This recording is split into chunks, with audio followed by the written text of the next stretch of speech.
Hi, this is John with WTI, and this doesn't get better than this for day, special occasions, night outs, fragrances. This is Dolce Gabbana, the one, the EDP version. EDP version goes for the most intense version, which is going to give you a long lasting work, or the projection is going to be great.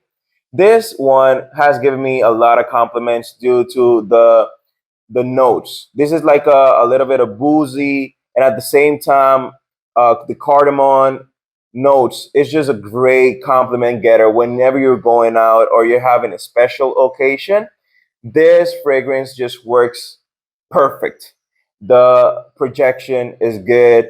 The sillage, you go around and people will just smell you.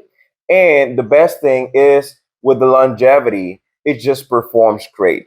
Every single time you wear it, you do 4 or 5 sprays in the right places, and you're going to have fragrance for the whole night or the whole special occasion. So if you're looking for a great fragrance that is going to set you up for the special and good occasions, this Dolce Gabbana is going to be great for you. This ADP version, awesome. So this was John with WTI, and that's my point of view.